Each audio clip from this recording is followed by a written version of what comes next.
I want to welcome you all for joining our Leadership Tribe webinar on listening, effective skills for a leader, on what is listening. And we'll be learning a lot from a leadership coach, Ming, who's joining us from all the way from Wuhan, China. And I know Wuhan has been famous for different reasons, but at the same time, it's nice to see a colleague safe and sound all the way from China. And it's nice to join us. And a little bit about our organization. It's a globally trusted agile consulting organization where we do public programs, where we teach on Scrum, on Kanban, SAFe. There are various training programs which we do publicly. For example, I see agile programs on how to be a facilitator, coaching, enterprise coaching, and as well as coaching agile teams. We work on those. And we also have our internal coaches who work and help different various organizations. For example, Ming, who works with various clients. With all the learnings, what we do is we give it back to the community. So that's what we do. So without further ado, I want to introduce you to our colleague, Ming Wei. And I want to hand over to her on this note. Let me stop sharing. Ming, over to you. Thank you very much, Krishna. Actually, I like your weatherman presentations. I don't have that technology with me right now, so apologies. All right, so first of all, a very warm welcome to all of you who has joined us on this webinar. And just something very quickly before we're going to kick off. So this webinar is actually for all of us here. So it's not for, for me to talk or for Krishna to talk. It's actually an opportunity for us to learn from each other. OK, and that applies to all people in this room. So I would like to encourage you guys to participate. So, whenever we ask you to type something in or to, voice yourself, please do not hesitate to do so. This is a safe environment. And, there's nothing right or wrong answer. It's just your opinion. And if that's OK. All right, perfect. Thank you very much. And can I also ask, when you reply or type in messages, trying to reply to panelists and attendees so that, not only us, but all participants can actually see the message as well. And if you can just do that, that would be brilliant. All right, so let's kick off today. So today's session, we will spend roughly about an hour together in this room. And I'm going to take most part of the session, and I'm going to hand over to Krishna to finish the session off. Right, let me just start sharing my screen. Can you all see my screen? Okay. Krishna, if you can just give me a sign, that'd be brilliant. Perfect. Thank you very much. All right. So our session today is about how to listen effectively and be a listening leader. And for our 1 hour time together, we will be covering a few of the items which are listed here. So we will be, talking about a few facts about listening, which some of you probably are not aware of. And we'll be exploring a little bit about what listening actually means. And we are going to recapture on some of the listening skills, which you might be already aware, and, from the verbal and non-verbal perspective. And then we can look at the core skills, like what are the key skills for listening leaders and steps to become one. Okay, that's how we're going to do it in today's webinar. Right, so about listening, let's have a quick quiz here. What percentage do you think that what we're learning is actually through learning? Can you quickly type in your chat window, please? Just throw some numbers out. It's okay, there's no right or wrong. What percentage do you think, like, from what we've learned is actually through listening? Some random guesses, please. Okay, I've got some data here. Someone says 40%. Anyone else would like to guess? 20, 60, 30, 80, 50. Yes, Jessie, you know the answer, don't you? All right, thank you very much, guys. So if we look at it, right, research has shown that 85% of what we have learned is actually through listening. Okay, that's actually a significant amount of stuff, like what we pick up from our 5 senses. Okay, some people may have the 6th sense, I don't know, but according to me, 5 senses. And then a large majority of what we're learning is actually through listening. Okay, that's 85%. Okay, thank you guys very much for the data. All right, so let's look at the next one then. For what percentage of the time we are distracted, preoccupied, or forgetful? So basically, those percentage of times which we are literally not listening, okay, because we are distracted, preoccupied by something else, or we just simply forget about it. Have a guess. Okay, I've got 75, 60, 40, 100%. Suya, what is going on with you? 100% of the time distracted. I hope not. All right, 40, 80, 70, 10%. Okay, great. Let's have a look. Research showed that 75% of the time that we are distracted, preoccupied, or forgetful. So have a think about, when you have a conversation with your partner, that sort of always comes to the point saying that, are you listening to me? I had a conversation with my partner, which I realized most of the time he's not listening to me. So next time, if your partner accusing you of not listening, you can show him or her that scientific data actually shows 75% of the time people are preoccupied, so they're not listening.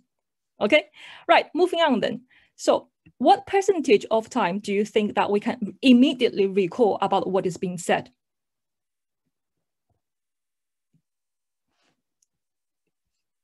So when someone said something, what percentage do you think we can recall immediately? You just told me something, and then let me replay that to you. Okay, 20, 40, 10, 90. Okay, that's very high expectation. All right, 44, 50, 60. All right, thank you guys very much. So let's have a look.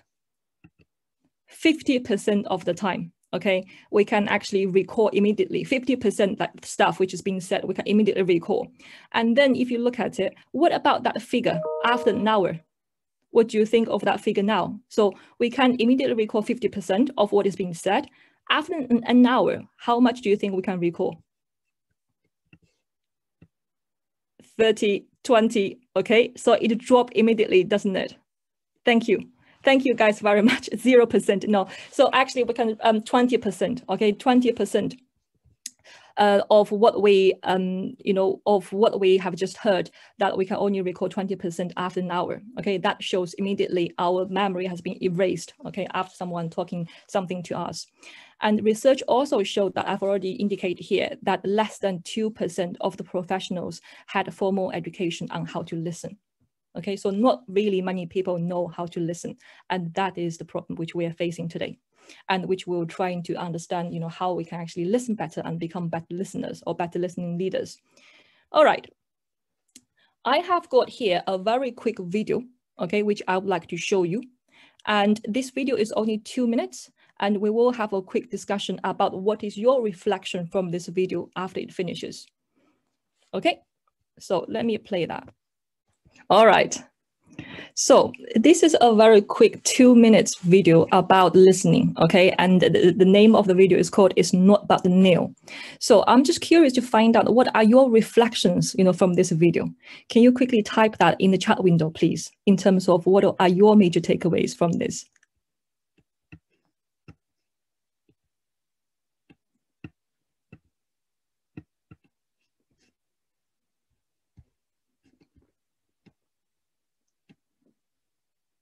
Okay, I think it depends on what the speech is about.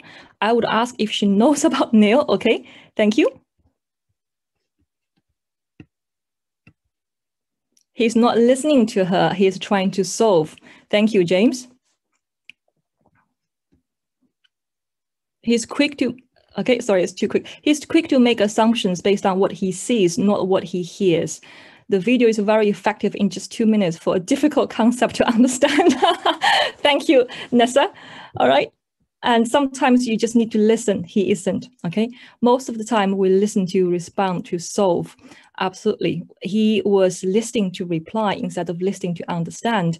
And okay, sorry, it's flipping so quickly.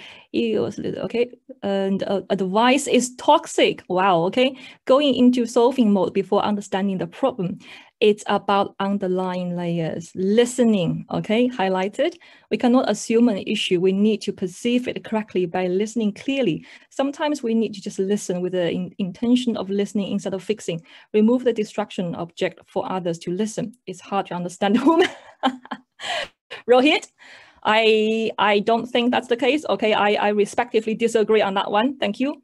Manoj, listening to the actual need. All right, thank you guys. That's all very valid input.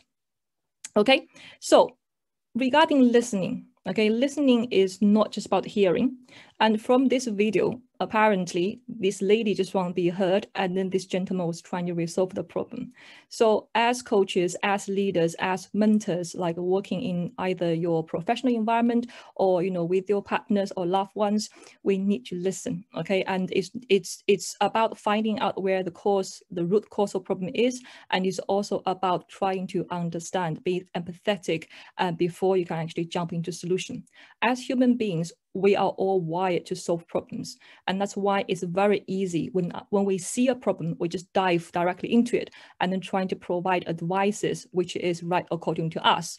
So according to us, this is what you can do. According to me, you can just remove the nail easily. You know, that will ease your pain. However, if you look at from the lady's perspective, all she needed is really to be heard. Okay, it's not about the nail, according to her. So that's the starting point of how we're going to start the session. That's no problem, Rohit. Thank you. Okay, I hope your partner will like it when you said that. All right, let's move on. So what do we mean by listening then? Okay, let's have a look at what I have got here. I would like to share you a Chinese character, okay, which actually symbolizing listen. Okay. So this is a Chinese character in the traditional format, and it actually symbolizing the word listen. So if you look at the word listen, it has got a few parts to it. This part here, right, where I'm showing with my mouse here, means the ear, okay? It's what you use to listen, ears. And when we're talking about listening, have you all been in the phases where, for example, let's say that you are in a meeting and someone was talking about something and your mind wanders somewhere off, saying that, okay, did I actually submit that report? Or did I even switch off the light when I leave my flat this morning? Or, okay, I don't understand that. I need to ask a question. How should I face the question? Have you all been in this sort of like phases where someone is talking to you and then your mind is somewhere else and you are having an internal dialogue inside your brain? Have we all experienced that to some extent?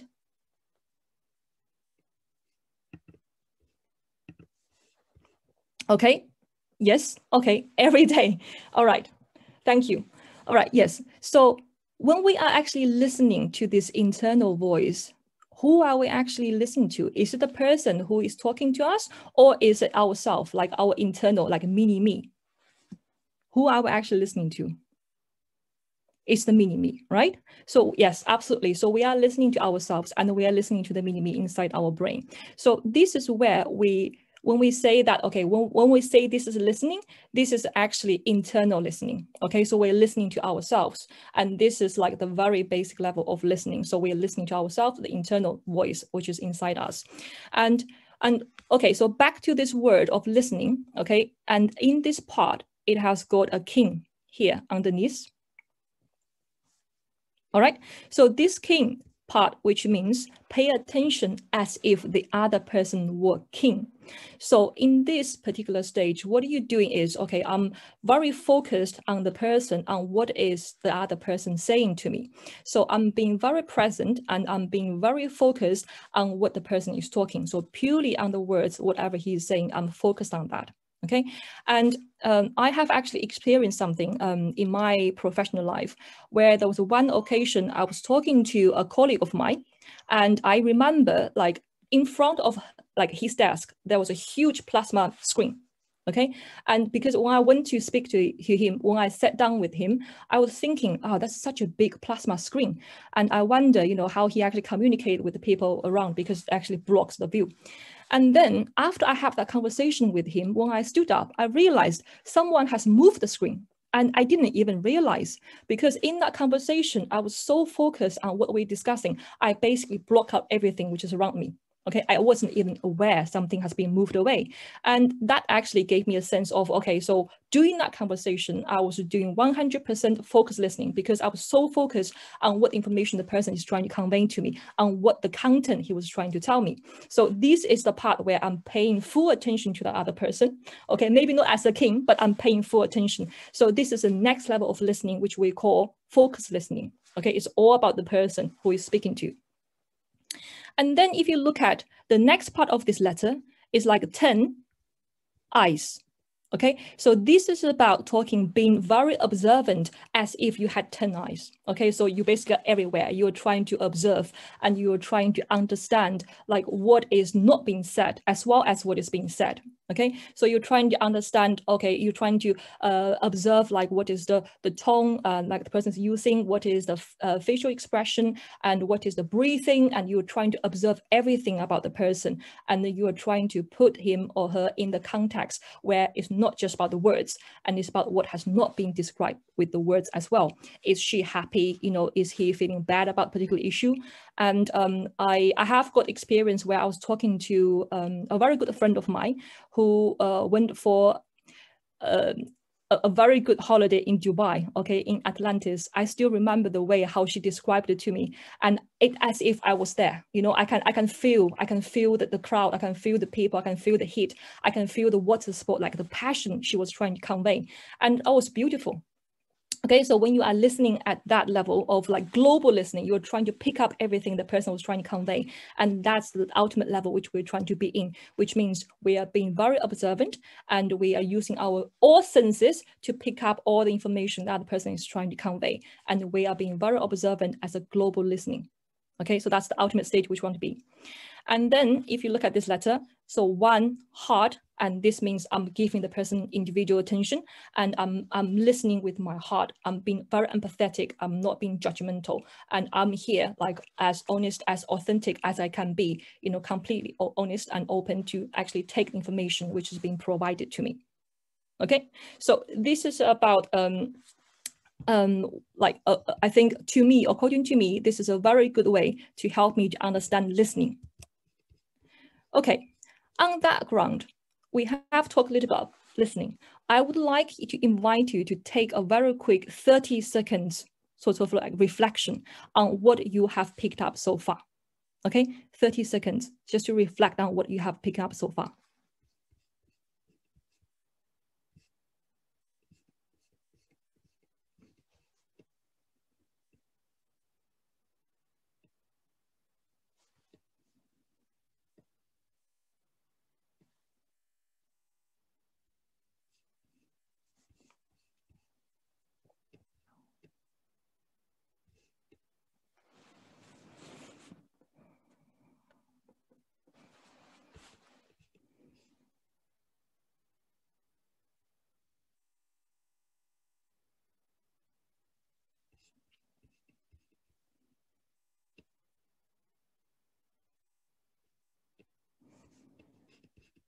Okay, I loved it. Okay, I loved it when someone has made a comment saying that, you know, listening with your eyes is also important.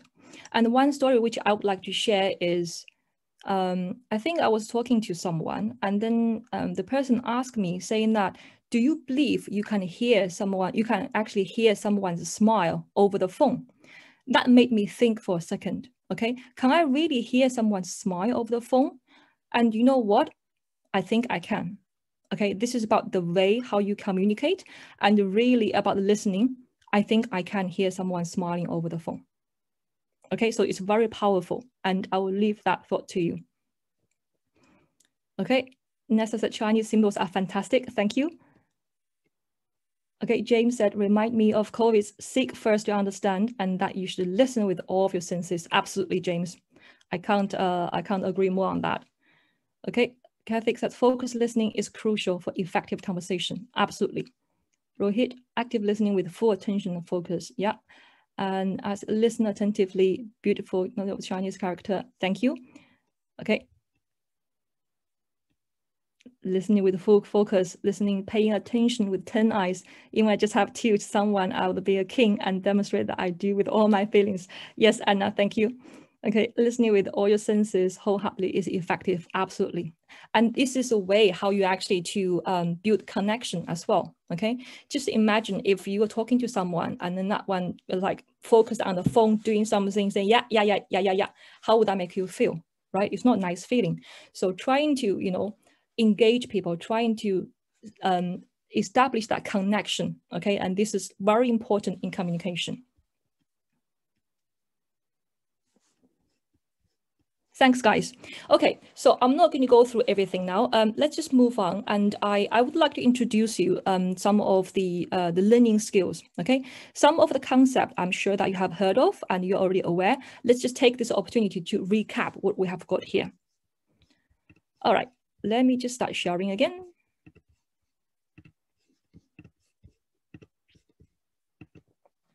Okay. So when we talk about listening skills, I have actually put it here as a verbal versus non-verbal, okay? So let's start with the verbal side of things. So starting with paraphrasing. Paraphrasing is somewhere when someone said something to you and you actually restate or you're replaying whatever the person was telling you in either with the same words or with similar words. So basically, this is a way of showing that you are actually listening, you're actually getting engaged and you are trying to replay what other person was saying. And clarifying. So clarifying is where we are checking the understanding, okay, of, okay, this is what you have said. This is what I think you have just said. Is that right? Or this is what I have captured. You know, is that what you just, is that what you're trying to say? Something along this line. So you're trying to clarify, trying to make sure that you have got the right understanding of what the person is trying to convey. And reflecting. So reflecting is about you are trying to capture the feelings, okay? And then you will be like, it looks as if you have really enjoyed the session, okay? And it feels as if, you know, you don't like the meeting outcome. And this is where you're actually reflecting, you're trying to understand the emotion, the feelings of that person. Explaining is where, you know, you are trying to make an interpretation. Okay, so this is where you're going to say that it may be that blah, blah, blah, blah. And you can also post it in the form of a question saying that, okay, is it because blah, blah, blah, blah, blah. So it depends whatever you're trying to, you know, provide an interpretation on the particular event or the particular information. And encouraging. Encouraging is where you're having a conversation with someone, and you know, as a people, right, we are all like mirrors because we reflect on each other. So when someone is talking about something and when you reflect, like what you guys are doing here, when you provide your comments and you give me some confirmation, I actually felt very happy as a presenter that I want to share more, I want to talk more. And this is where encourage happens. And in conversations, it can be words like, that's a great point, I really like that, you know, and I haven't thought about that before. That's wonderful. That's awesome. And those things. And sometimes it doesn't even have to come to that extent. It can be something which is very simple. Say, yeah. So if you're nodding or if you are providing that verbal cue of you actually listening, and people will be encouraged and they will continue. They'll provide you more information. Okay, next one is linking. So linking is about trying to not only acknowledge what is being said, but also trying to link the topic to something else, which probably you want more information on. So it can be in the sentences, and what about this one? Okay, when someone talk about A, and you can ask, so what about B? Then what we can do about it. So you are trying to make that link, make that connection, so that you are listening and you're trying to understand something else. So you're trying to provide that like a sort of feeling of being very engaged and trying to understand more. Summarizing is where the person has listed a few topics saying that, okay, this is what we can do, like for example, X, Y, Z, and then you can replay this saying, okay, so if I heard you correctly, what you've mentioned is we can do this, there's 3 possible solutions for this problem, and 1 being, 2 being, 3 being. So you can replay that information to summarize what the person has said, because sometimes when people are very passionate, they can go ahead and they can provide you lots of information. Being able to summarize it is one of the key skills to narrow it down, right? So we're trying to like converge on the information which is being provided. Okay, and I would like to draw your attention to the last two cards here. One is asking questions, and one is about silence, providing active silence. So questioning is a very important too. Okay, for leaders and for coaches, and I think for any profession is important, because this is the way how you can invite other people to provide more information or more details. So by asking open-ended questions, you can actually invite people to talk more, and maybe in a bit more details as well, which is going to be very helpful for you to pursue a particular topic or get more information. And silence, in some cultures, silence can be very awkward. Okay, people don't like silence. If they spot there's a gap of communication, if they spot there's a gap of people being silent, they will try to jump in and they will try to talk something about it, which is great. But as a person, as a coach, as a leader, you need to get used to silence, because just imagine you use that silence in a powerful way to actually engage people, to ask them to actually fill in, providing details, and even to provide introspection on what they can do, like the insight of the particular information. That would be amazing. Okay, so what I'm trying to say here is get used to it. Okay, it's awkward, I agree, sometimes it is, and try to get used to it, and then use that strategically, okay, which can bring you amazing result. All right, so that's on the verbal side. What about non-verbal? Okay, so we have listed out a few things here, like about facial expressions, body language, eye contact, and I think some of these are not new. Okay, I think we all know. And one thing I'd like to mention here is about sometimes people don't know what they don't know. And I still recall a colleague of mine, okay, previously in a job role, and then whenever I'm speaking to him, he has got this facial expression as if he's very confused. And sometimes I was wondering, did I really say something which is so confusing? And that's why, I'm actually, seeing him face being confused, or is it that the way how he actually, express himself when he talked to other people? And then I actually made an observation, and he actually does that to everyone he speaks to, okay? But he doesn't know that. And I made an observation by informing him, saying that, Daniel, this is what I've observed. I'm not sure if you realize that, when I talk to you, this is what I've seen. You look as if you're very confused. And he was like, not at all, no. So sometimes what I'm trying to say here is you don't know what you don't know.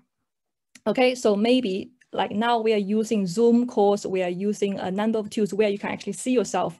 So next time when you talk to your team members, or when you talk to someone on camera, you can actually observe yourself as well, trying to provide that sort of observation. Is my facial expression, like smiley? Am I inviting people to talk, or do I look confused or, annoyed or anything like that? And to actually stop people from chipping in.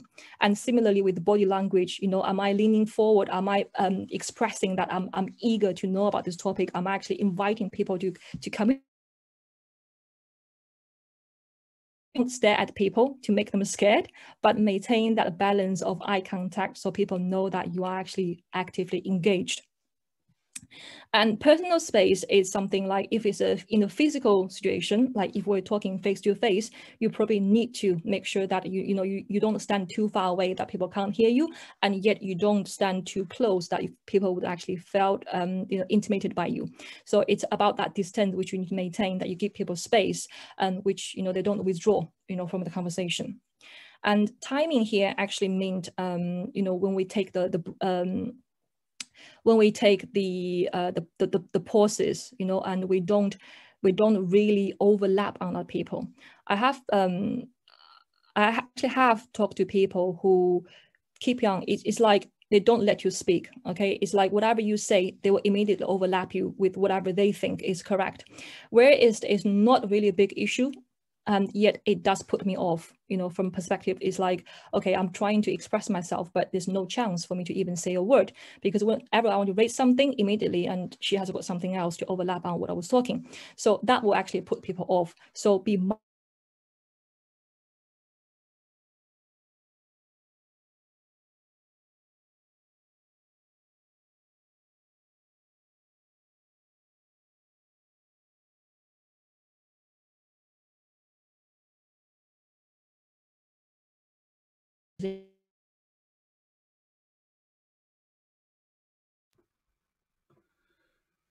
Looks like we're having some network issues.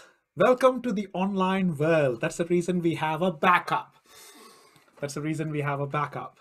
So, precise, we can't listen. Can you all listen to me?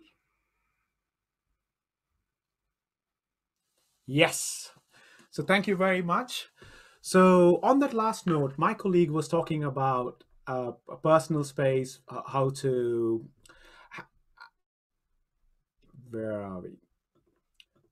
Personal space, timing, and empathy. Empathy is about being in their shoes and understanding what are they talking about and what is the intent behind it.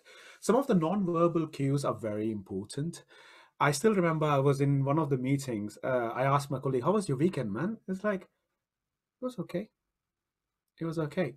It was quite evident. He was saying it was okay, but in the way this person was communicating was a challenge.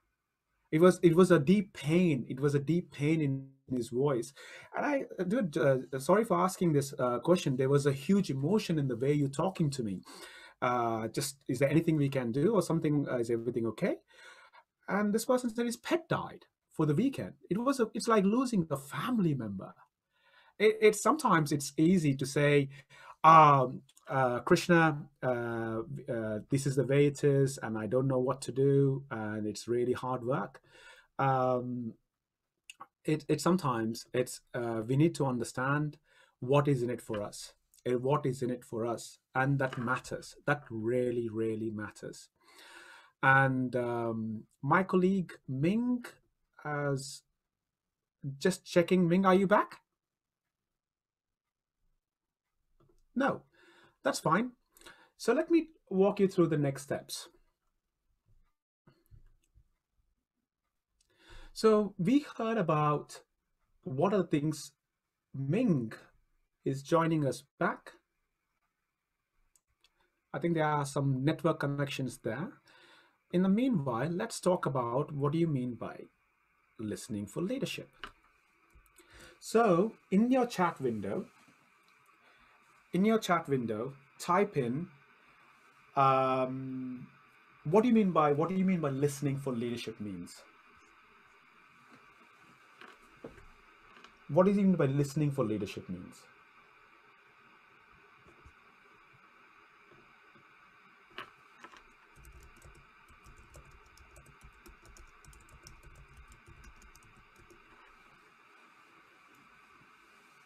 Asking more than you give, listen to understand fully first, empathy, get people to listen to you. Get people to listen to you. Can we control people?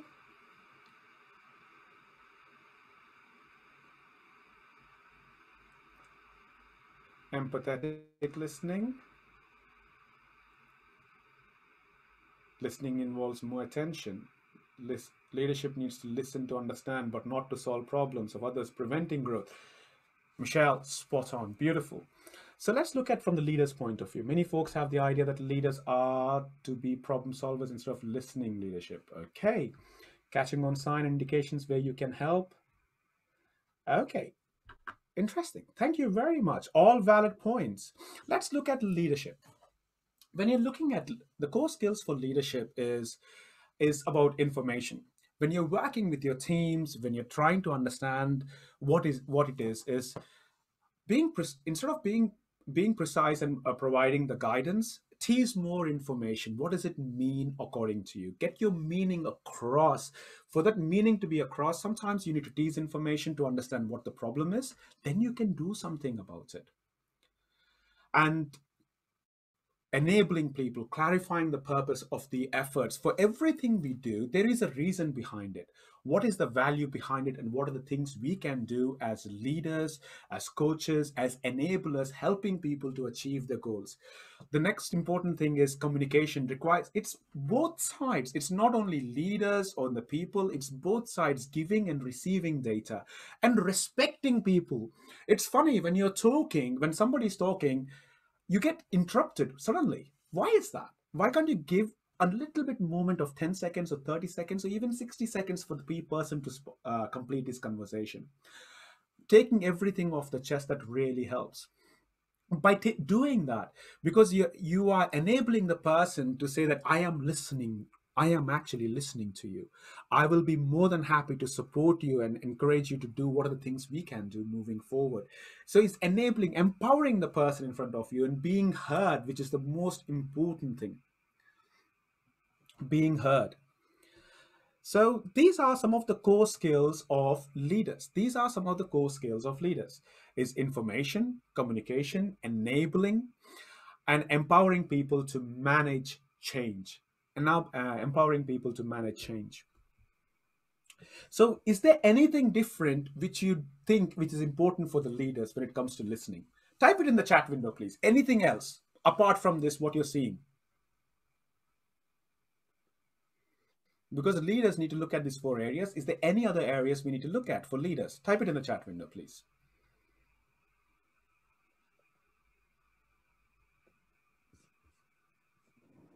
Apologies, Krishna, I'm back. Can you hear me okay? Loud and clear, Ming. Thank you very much. Apologies. I was so passionate, talking through, and until I realized I've been cut off. You have trained me really well, Ming, on this topic. So thank you I'm very glad much that's for the case. I was able to pick it up. So we got support, collaboration, motivating people to take initiatives, discretion, compassionate, collective efficacy. Be intent, truly honest about hearing. The intent matters, Rup. Thank you very much. That's been beautifully put. So Ming, you want to take over? Yes, can you please share your screen if you don't mind? Just so that we can. Yeah, thank you.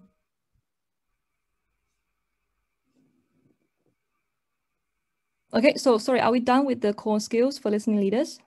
Yes. So now we are looking at steps to becoming a listening leader. Yes, please. Yeah, if you can just go to the next slide, that'll be appreciated. Thank you very much, Krishna. Right, sorry about the disruption, guys. Right, so let's continue then. So about the steps to become a listening leader, okay? So this is really talking about we as, let's say, Scrum Master, Agile coaches, team leaders, whatever the roles which we're in. And then once we have identified, okay, there's something which we need to improve, and how are we going to do that, okay? And what the changes and how we can imply these changes and to make ourselves better listeners and especially better listening leaders. So if we look at this plan here, okay, so there are 7 steps. So the first step is really to look for a trigger event, okay? So a trigger event, it can be anything. It can be this webinar, okay, which has, boosted your awareness about listening, for example. It can be an observation, like a feedback, like from your colleagues, which give us the awareness, saying that, okay, this is something which we need to do, we need to work on to make a change. And once you have that triggering event, and what we need to do is we need to examine ourselves, okay? We need to increase our self-awareness. And this is where we are going to have a look in terms of, okay, so we as who we are, what are our strengths? What are our weaknesses? Okay, and what are we not doing so well, which we can change? So this is where we bring this whole thing in. And there was an equation, right? The equation is basically talking about performance equals to potential minus inferences. So what can we do to maximize our potential? What can we do to minimize our inferences so that we can boost our performance? And these are the things which we need to look at for our self-awareness. Okay? And so now we know what we are not doing so well, what we can change, and being self-aware will lead us to being socially aware. So this is where we are actually trying to shape the change which we're trying to undergo. And we are trying to understand our work environment in terms of, okay, what companies are we working at? What does company culture looks like? What does the the team culture looks like? And this is where we're going to assess the environment like which we are in. And then we are going to define, okay, what are we going to do? What is the right mix between stability and change? Okay, and where can we actually make those changes? Where is going to create the maximized benefit for ourselves, for our teams, for the organization? Okay, so that's being aware of the context. And once we come from that stage, the next step is really about trying to, before you're actually going to speak to any audience, and this is where you're going to evaluate its members in terms of their empathy and their motivation and their mentality. And this is where we're going to analyze and understand their point of view. And we're going to fine tune, like how are we going to present ourselves accordingly? Okay. So once we come across that stage and we need to devise a strategy and how we're going to change as a person and what are the steps and by what time we're trying to achieve what. And then on that particular stage, what are the success criteria? Say by end of 3 months, I would like to become like a very active listener. And what are the evidences to support that? Am I going to have evaluation by my colleague, or am I going to have like 360 feedback, or what is it? How do I know I'm there? Okay, and this is where you need to define your action plan in terms of what you're going to do when, and that's your personal strategy and the personal plan, which you need to make sure that, it's not just about you, it's also about your team, your organization, and how your plan is fitting into the goal of your team and the goal of your organization as well. And then you're going to assess in terms of your stakeholders. Okay, and you can have like using different matrix or grid, you can analyze your stakeholders. And then this is where you can assess your stakeholders' expectations and how well their ambition matches your plan. Okay, so you're trying to have a plan and you're trying to course correct as you go in terms of how it actually fits in. And the last step is really about to make a start. And this is where you are going to test something. And when you're testing the particular change, or you're testing your theory of understanding, and then you will have successes and you will have mini failures. Okay, so those failures are not failures per se, because those are opportunities for you to change for the better, and those are opportunities for you to grow better. So take those opportunities and you can fine tune wherever you're going. You can fine tune your action plan in terms of, okay, this is what I've done, and this actually worked very well with my stakeholders, and I'm going to do more about this. And if something is not working so well, okay, what are my lessons learned from it, and how I'm going to take from this point onwards? So these are the things where you're going to make a start. And ultimately, it all comes down to, Krishna, can we move on to the next slide? Yeah, Ming, I need to stop sharing my screen for a second because participants are not able to see it. So just give me a second, please. All right. So ultimately, it all comes down to a journey, okay? And it's a journey which starts with the first single step. And this is where I say, this is where Lao Tzu actually said, a journey of 1,000 miles begins with a single step. Okay, so that single step is what we need to take, and that will start the journey of what we are going to, become, like listening leaders. So on that count, I would like to request you to actually have a think about what are the actions that you're going to take. Okay, so you attend this webinar and you pick up something new, and what are you going to do about it? Okay, actions speak louder than words. So if you can just quickly type in the chat window, what are you going to do about it? And that will be brilliant. So we can share some ideas and we can make some reflections for ourselves as well.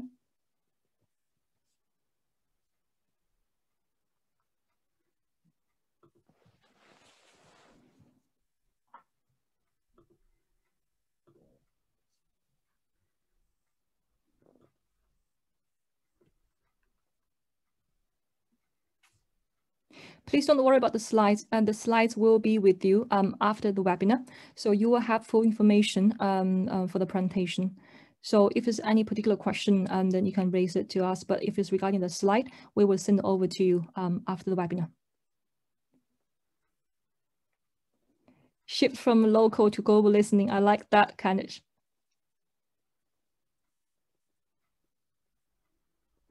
As a leader, going to practice active listening. Beautiful. Thank you. Okay, create action plan, practice timing and active silence. Aha, Ruth, very nice. Thank you. It will be awkward to start with, but you will like it, and you will see people trying to fill in information, and that's the whole purpose about it. Thank you. Okay, add EMMA to affirmations. Be aware of my sense during conversation. how to get a maximum out of a video session where listening to it. Right, Usha, especially EMMA. All right. Joanna, practice listening skills when facilitating tomorrow's team retrospective. Reflect, get feedback, repeat in 2 weeks. Beautiful, Joanna. Good luck with that, and let us know how you're getting on. Right. And Dana says silence is always a challenge for me. Thank you, guys. Absolutely. So what we have talked about today, okay, it will take practice. It doesn't come with one day. However, if you're not comfortable with it, try to get comfortable with it and see what that brings you. Okay, and you can tweak it. Did it work? Did it not work? What we can do, what we can change, so we can keeping on course correct. Remember, this is a journey. Okay, it's not about doing the things which is going to change the world in one go. It's about how we can do keeping on improving ourselves as listening leaders. Okay, there's some more coming up as well. Listen first, understand, and then reply what you understood and reconfirm. Beautiful, Manoj. And Jesse said, start practicing actual listening. Be empathetic and follow active listening. Introduce baby step to bring change. Add silence at the end of a message. Be a leader listening and following global listening. Thank you, Jesse. Beautiful. And the joy is in the journey. Absolutely. Absolutely. Okay, sit back and reflect communication on yourself. Yes, reflections. Yeah, that's what helps us to grow as well. Beautiful. Thank you very much. And once again, apologies for my my internet disruption here. And Krishna, with that information, over to you, please. Thank you very much. I will open the room for any questions. If you can type in some questions regarding listening, me and Ming will be more than happy to answer your questions. And we got 5 minutes on the upcoming programs and updates. We'll be more than happy to tell you what's next. So any questions?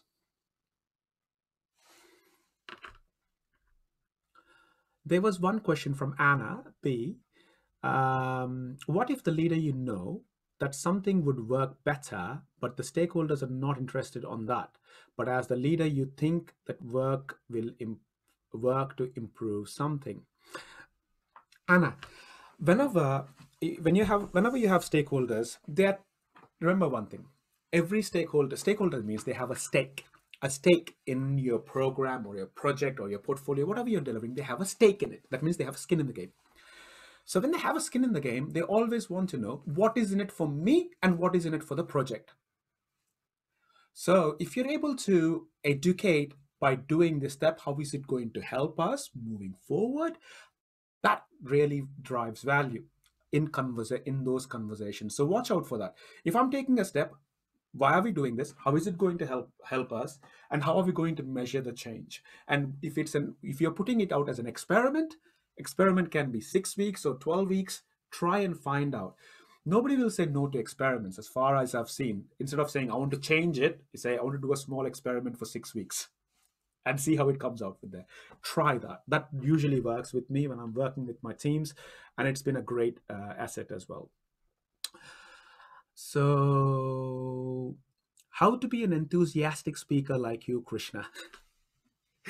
Enthusiastic speaker, I don't know, but I do really love my job. I love being a life coach. I love training. I love doing things that would add value to me, to my organization, to my team, to my family. So it comes from within.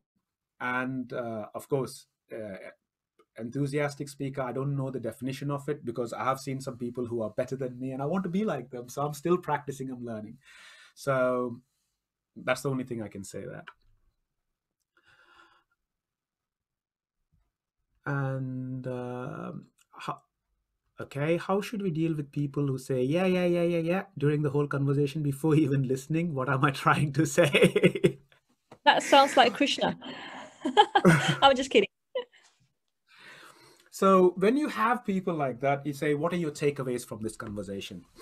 So I usually say, when I'm working with my teams, when you hear those kind of people, if you do not know that they have understood it, I say, from this information, what are your takeaways? What will be the next actions from this conversation? So it's practicing that and helping people to give more clarity on those aspects. That really helps. What do you do when the other people and leaders around you are not practicing this type of listening? I find this information valuable and I will work on my skill, but I work in a very high pressure team, and at meetings, I often feel as if there's everyone in rushing and there is so little space and time for actual listening and reflections. Any thoughts or comments on navigating this while working on my own listening journey? So, Fran, Austin, they are different kinds of framework skills. If you look at the IAF, International Association of Facilitators, there are some tips, there are some practices which you can use that will force people to talk. Say, for example, there is one thing called passing the stick. It's a tool. It's called passing the stick. So if you have a very calm person who does not talk, I usually say this. So I kick off my daily stand up, I nominate one person in my team. So it can be Ming. Ming talks about her stand up and she nominates the next person. So it's called passing the stick. What Maasai's do whenever Maasai tribe, whenever they have a meeting, they hold a stick. When a person is talking, rest of them do not talk. When a person is holding the stick, rest of them do not talk. So if you want to talk, pass the stick. So there are different kinds of practices there. And even we work with various organizations and training bodies. One of them is called IC Agile organization. I'm a great fan of them. I work with them. And we also do open programs. So if there are any local partners there for you, there's a if they're doing it virtually or face to face, go and attend it. There's nothing wrong. We also run those training programs. You can learn from us, and there'll be more than opportunities there. So as we all come from different origins and culture, it will become challenging and even more interesting when you expect change in others. Therefore, the best place for you to change is to start from yourself. Be the change. I can't agree more. This is what Mohandas Karamchand said. If you want to change, you need to be the change. Can't agree more, Jesse. Anna, is it a must for the leader taking in a way what that is engaging to the audience? That is it a must of a leader talking in a way that is engaging to the audience that don't use to make the effort to listen to others? Okay, for leaders especially, the most important thing is to have people skills. If doesn't matter engaging the audience, if you're not engaging the audience, there's something there. And for me, the definition of a leader means if I'm going into a meeting as a leader, if I'm going into a meeting, that's a management meeting. That's a management meeting. Leadership is when you do not, as a leader, if I do not go into a meeting and things happen, that's leadership. So to get there, you need to train your team members, you need to mentor them, you need to coach them, you need to facilitate those hard conversations. You need to be a lean practitioner, agile lean practitioner, helping those people. There are many, many opportunities and many practices and frameworks out there that can help you. But the most important thing is you. It starts from you.